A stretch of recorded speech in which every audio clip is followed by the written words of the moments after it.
I caught a little bit of traffic, so let me try to make this video a little bit of a do-over, but it's the same topic as yesterday. So I was speaking about why these demonic, narcissistic sociopaths gang up against us, and I got some of the points across, but I don't know if it was as concise as I wanted it to be. So let me try again to try and get the points across. So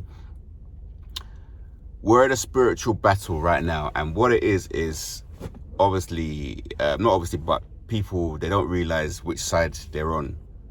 But people are naturally rebellious against anything that resembles righteousness, anything that resembles justice, anything that resembles the spirit of Most High. So that's what I was trying to say without trying to, I'm not saying that we are God, but we are of God. It's the spirit. We live in a way, we're not perfect, but we try to do right, and we try to do right by people, and we try to do good more than we do bad.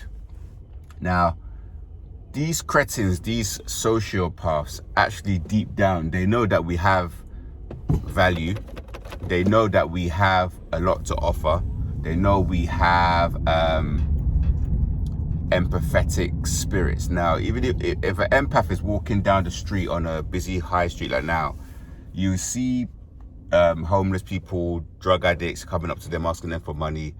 Even people that are doing charity work, collecting people's bank details and signatures for things. When they see people walking past, you will see, as soon as you walk past or me, they get drawn to us like a magnetic pull, because they can feel our aura, they can feel our energy, they can feel that we are sympathetic and empathetic and we want to help.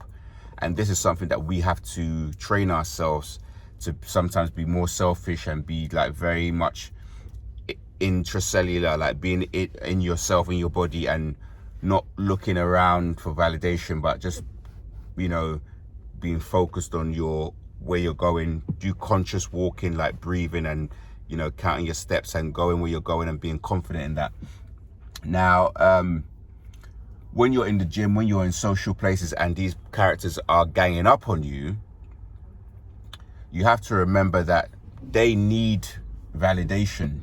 Yeah, they need to have multiple people on their side. We don't need multiple people, by the way. They do. They need to have, like, you know, get to gang up against us, to triangulate us, to do all these things to make them feel like they are in the right, they're doing the right thing, they're, you know, that there's more of them and they feel powerful. Because you have to remember, these people, they're actually very, very weak people. They're not strong, and they're very insecure. They're just basically like little children in grown bodies. That's basically what it is. And you have to also understand that in this modern time, having your own mind, being someone that is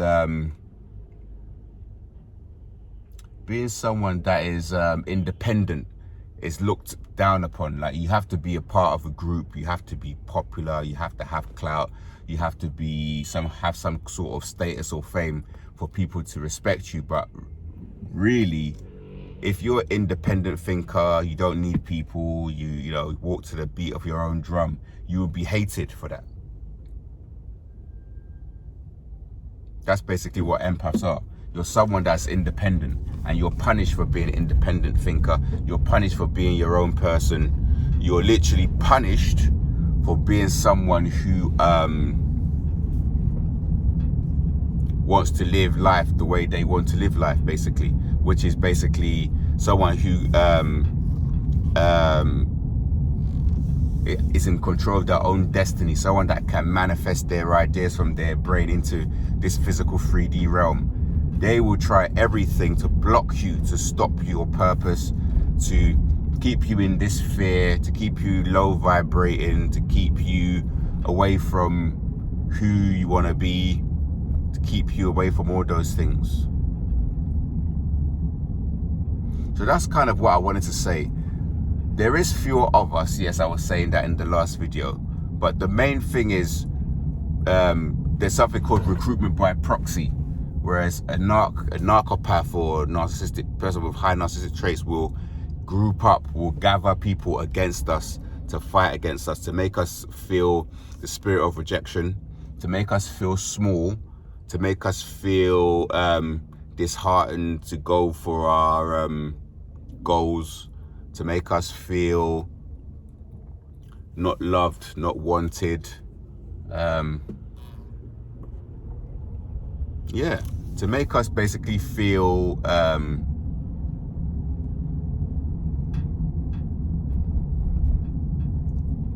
to isolate us, to make us feel out of place. This is how these people behave. So know that if you're going through things like this, it doesn't take anything away from you. It doesn't mean that you're a lesser person. Doesn't mean that you're not doing the right thing. It doesn't mean that you're different. It just means that you're in a space that people realize your potential, and they want to be in a situation where they can just use you to siphon attention, energy, to siphon energy from you. Satan is constantly working to block us, to keep us away from who we really are, to keep us away from our purpose.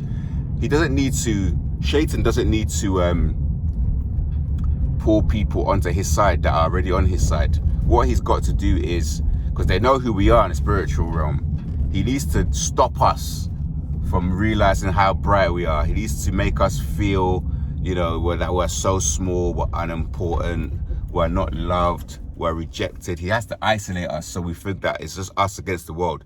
There are actually many, many empaths in the world, and that's why, as I was saying in the last video, if you look at community sections, or if you look at the comments of other people's videos, bigger channels, there's many of us, but we're so spread out that it's easier for us to congregate, to group up around the world on the internet, because there's not many people like us or of us around where we are.